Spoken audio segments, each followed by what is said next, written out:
Good afternoon, and thank you for joining us for our sixth presentation of the International Education Week. This afternoon's presentation is going to be dealing with student exchanges and visas. And today I'm joined with our Consular Officer, Nakoshi Mills, and she's going to speak about what's involved and what you need to know in order to apply for a student visa to study in the United States. So thank you, Nakoshi, for joining us today. Happy to be here. Yeah. Great. So I'm going to hand it over to you. Just let me know, or you can click along as to the slides. Perfect. Thanks. So you want to go to the U.S. So the student visas are for people that are interested in studying at a university or a community college or some type a small language institute for a certain period of time. It's intended for a temporary period. It's not to study and then live in the United States or live in the United States for a permanency. It's really for going to get a degree, a certificate as such.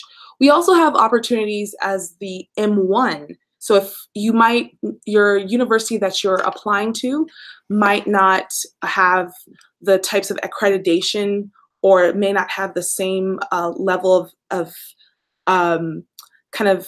as a university or a community college, but it's still something you're studying. Maybe it's a small Bible institute, such as that. So those we offer for M1s. So that's the same idea. You can come for a short period of time and study, and then in the end return to your home country. We're also open to J1 opportunities, and that's a longer conversation, but essentially, if you're going to do a short-term research or scholarship at a university or with a medical institute, for example, you can do that on a J1. But today we'll be more focused on the F1 and M1 visa categories. So the F1 visa, it's permission to approach the border and as a student, and it does rest with the immigration officials at the port of entry. So what does that mean? You come to the U.S. consulate in Johannesburg for the visa, apply for the visa, you bring all your documents, and we give you a visa, but it's actually more of an invitation, you could say. And when you do come to the port of entry, you will be assessed again by an immigration official who will then allow you to enter and will also give you an end date to how long you can stay in the United States. Yeah. So what an F1 visa is not: permission to work off campus. It's not permission to be a part-time student. It's not permission to primarily work and study on the side. It's not a one-way ticket to immigrate to the United States. So again, your primary focus should be coming to the United States to be a doctor, to be a lawyer, or in any type of academic pursuit on the F1 or M1 visa. So there's a couple components to applying for a student exchange visa. You should fill out the DS-160 application. And we also, just as a side note, we do have a video that kind of goes through the links and how to apply, how to fill out the DS-160 application, as well as how to schedule an appointment. And we can, of course, give a link to that. Yeah. Okay, perfect. And so yes, you fill out the DS-160, print that for submission, schedule your interview. We need a photo. We also need your passport to be at least 6 months validity from the date you plan to enter the United States. You need to pay the SEVIS receipt. So all students and exchange visitors need to pay a SEVIS fee. And depending on what type of academic pursuits you're doing, the fee will change. And you also need to have your I-20 form and pay the $160 for the visa application fee. It also helps to have your transcript or academic records to bring with you to the interview, just to show that you're a bona fide student.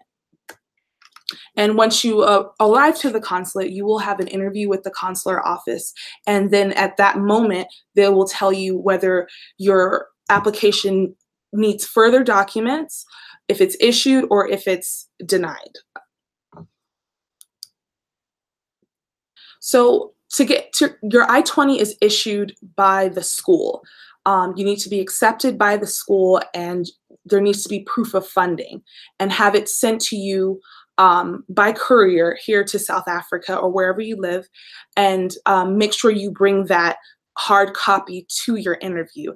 That's the main document that we use to verify that you've been accepted to the school, the type of degree program that you're doing, how long the program will be. So it's very important for you to bring that document, and as well as the SEVIS payment. It's very helpful for us. It will speed up your application and your time at the consulate much. It'll speed up your application at the consulate when you do bring proof of the SEVIS payment. So there's a link available there. You pay the SEVIS, and it should give you the date that when you paid the SEVIS fee and the amount on there, and as well as your name and data. And so, like I said before, you need to complete the visa application online, and here's a link to that. And you also need to schedule an appointment. At this time, I believe our wait time is under 2 weeks for students. But that being said, it is a busy season, and a lot of students do apply around May, June, because they're getting ready to go in our U.S. the fall season for August, September. So it's possible that wait times may change. So it's very important that you kind of get in there early. Make sure you get your appointment in a good time so that you're able to know your status and be able to go to school. And here's the website, and there's also a video kind of detailing it more for you. And this is what the application looks like. So we'll just go through some myths. So the United States sets a quota on visas to limit the number of foreign students entering the country. And that's a huge myth. There's no limit to the number of student visas issued by US embassies and consulates around the world. There's plenty of universities and colleges, institutes in the United States that are accredited, and we're more than happy to invite students around the world to study in US institutions. I can improve my chances of getting a visa if I hire an education agent.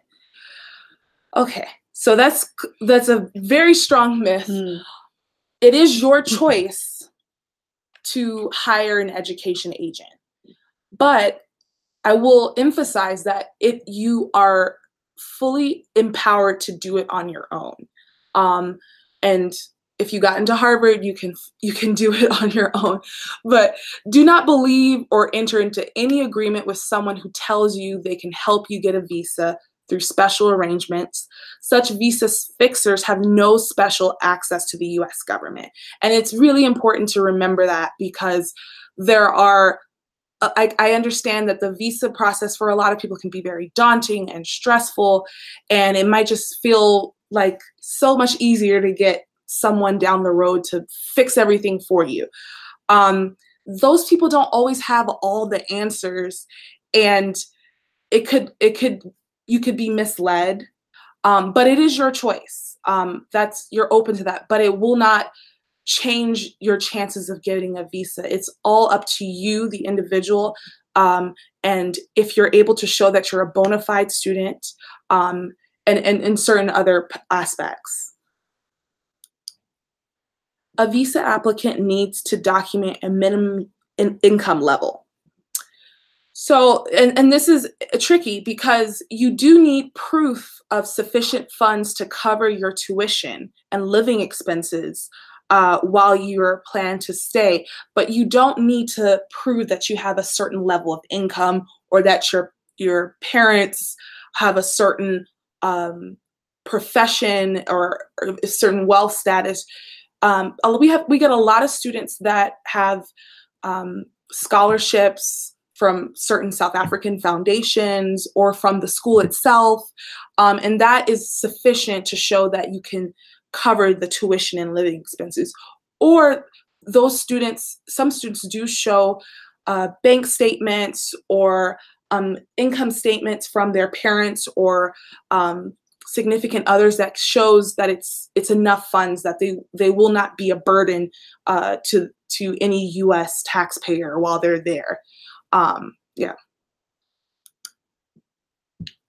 You'll only get a visa if you're proficient in English. So if you are planning to study English in the United States, you don't need to show proficiency. So there are some programs, and this is where you have to be really discerning. If you want to study English in the United States, that's perfectly legitimate. However, if you do plan to go to the United States and your English is not strong, but you plan to study mathematics at MIT, it will be very difficult for you to show to the consular officer that you're a bona fide student, that you'll be able to do this type of academic program. But you do not need to be proficient in English for every academic program that you go to. International students are not permitted to work while visiting the United States on a student visa. And that's a very big myth, because there are job opportunities, especially on campus, and work study programs. And the easiest example I can find is if you're going to the United States to do a master's program, you might be asked to be a teaching assistant, and that would be a clear opportunity that's on campus. It's work study. It may be even helping to offset the cost of the program. So yeah, there are lots of opportunities on campus, and you can also work with the school on those types of opportunities. So like I said before, so you're allowed to work on campus only part-time during school, 14 to 20 hours a week, and full-time during the holidays, 40 hours a week. And this work is meant to supplement, and it's not to be your primary source of funding. And you shouldn't be doing off-campus work or internships without prior immigration permission. So supplementary, because the primary focus for you to be in the United States on an F1 visa is to study and participate in an academic program. There are other opportunities after you finish graduation. So a lot of students come in and do optional practical training, and it's up to 29 months in your field of study. And you have to apply through the school. And normally they give you a new I-20, that's what we've seen at the consulate.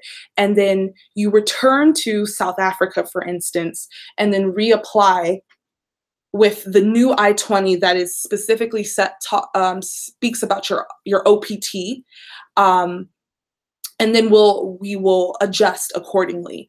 So it's a different program because it's work, but you're still in your academic field. And so you can always consult your international students office on campus for about any work or visa questions. So the maximum validity for South African nationals is 3 years for an F1 visa, despite duration of degree program. However, the consular officers may limit the validity. And it's up to the officer's discretion. So you may remain in the US during the duration of your studies. If you leave the US after 2 years, you must apply for a new visa in order to continue your studies. And it's the same process again, your I-20, transcript, proof of adequate financial support to your interview. And that happens a lot because we get a lot of South African students who have been in the US studying and they came back maybe for an internship here or to see family members, and then they reapply. And it's a renewal, but you still have to bring those key documents. And so if you are married or have children, you can allow them to come with you on an F2. So this is a dependent of your F1 visa. And please be sure to bring the marriage and birth certificates for your dependents. Without that, there's no way for us to verify the relationship and therefore verify that they're entitled to the F2 visa. And they also receive their own I-20s. And again, dependents are not guaranteed visas, even if you're granted yours. So, and just a final thing. So whether you're issued, denied, or someone asks for, the consular officer asks for more information, it is a non-immigrant visa. So if you're not able to prove that you don't have immigrant intent, it will be hard in the visa interview. So that's a part of a non-immigrant visa, is that you must prove that you don't have immigrant intent, and you must prove sufficient ties to South Africa or whichever country you're living in at the time. And of course, bring the I-20, the funds, adequate information showing that you are a bona fide student and you intend to study in the academic program that you've applied to. So yeah, and good luck. And please ask away. I see we have 2 viewers online. If you have any questions, feel free to ask them now and type into the live chat box. We'll give that about a minute, and if not, we'll move on to the next slide. Just show some resources and websites that you can go to. Okay, so we do have a question from Luyanda. He says he's applied for an F1 visa and he was denied in July 2018. He says, I just applied again and I was advised to go to Education USA in Johannesburg for more assistance. Is this possible? Well, I would say, Luyanda, you know, what we can do is I'm happy for you to reach out to me after this presentation. So you're welcome to email me on cpowell@educationusa.org and just send me a message and a little bit more information about the school, maybe send a copy of your I-20 to me. And then what I'll do is share some information with you about the process. But at the end of the day, Nakoshi, you can just say this to us, but visa officers have their own discretion in terms of reasons why denials and issuances happen. And sometimes we're not privy to that information. Exactly. Yeah. And we do, we're not able to share information about specific visa applicants under U.S. immigration law. Yeah. But if you feel strongly about your application, you're always allowed to apply again, that you do have that option. But it is a good idea to always look at your application, see if there's anything missing, and make sure that you're fully prepared. Yes. So, Luyanda, I'll keep a lookout for an email from you. Again, email address is cpowell@educationusa.org. Or you can also, if you're on our Facebook page at Education USA in SA, just send us a private message. I'll be happy to write the email address to you. Okay. Any other questions from the audience?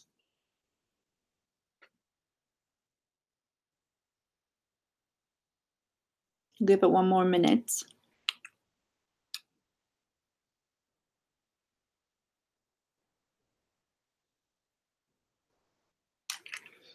Okay, while we're waiting, we'll just show you the resources page. Here are some resources and information that you can go to follow up for more visa information, as well as links to not only the visa pages and how to apply for visas, but also to the Education USA page of the U.S. Embassy website. So you will see, of course, visas under the visas tab, and you'll see information and contact details for Education USA under the services tab. on the website. I haven't seen any more questions come through, but I just wanted to thank you for joining us today, and thank you again to Nakoshi for giving us the information. I think there's a lot of misconceptions about the process and visas in general, and I think it's always good to get the information out there. But yes, follow along, follow our YouTube channel. We've got many other presentations about the studying process in the United States. And if you do have any questions, you can also reach out to the consular section on Consular Johannesburg at state.gov, and someone will get back to you as well. Yeah, great. Yeah. I look forward to seeing you all at the consulate, and good luck with your studies. Yes, for sure. And happy International Education Week to everyone out there. Thanks, Luanda. Great for the feedback. Take care. Bye.